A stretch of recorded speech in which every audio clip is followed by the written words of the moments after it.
பாகிஸ்தான்ல ஒரு மசூதியில வந்து வெள்ளிக்கிழமை ஜும்மா முடிச்சுட்டு அவங்க வந்து கேட்குறாங்க, போருக்கெல்லாம் யார் யாரெல்லாம் ஆதரவு கொடுக்குறீங்கன்னு. அங்கே இருக்கக்கூடிய உலேமா வந்து மௌலானா வந்து கேட்குறாரு அங்கே இருக்கக்கூடிய மக்கள்கிட்ட.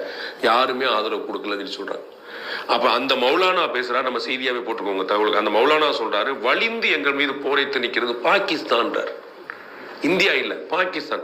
ஏன்னா இது மாதிரியான விஷயங்களுக்கு துணை போய் நின்றுட்டு சும்மா உட்காந்து இப்ப வந்து அந்த 26 பேர் அங்க மடிஞ்சது, இந்தியா அங்க போர் தொடுக்க போகுது. அப்ப அங்க உள்ள அப்பாவிகளும் மடிவாங்கல்ல, நோ டவுட்ல. அப்ப அந்த அப்பாவிகள் மடிய வேண்டிய அவசியம் இல்லை. அதற்கு காரணமா இருக்க வேர்புள்ளி எது இது? அப்ப அவன் ஜம்மு காஷ்மீர் வச்சுட்டு அவன் முன்னேறாம போறான். அவனுக்கு நீ வந்து உள்ளேயே மூணு தலையிடுறங்கிறது அது அந்த ஊர் மக்கள். ஏற்கனவே பலூச் அந்த மாதிரி தான் இருக்கு, பஞ்சாப் அந்த மாதிரி தான் ஓடிட்டு இருக்கு. கொஞ்சம் கொஞ்சமா அவருடைய அண்ட்ரஸ்டின் மூலமாக அங்க வந்து சிவில் வாருக்கான வாய்ப்புகள் அங்க அதிகமா இருக்கு.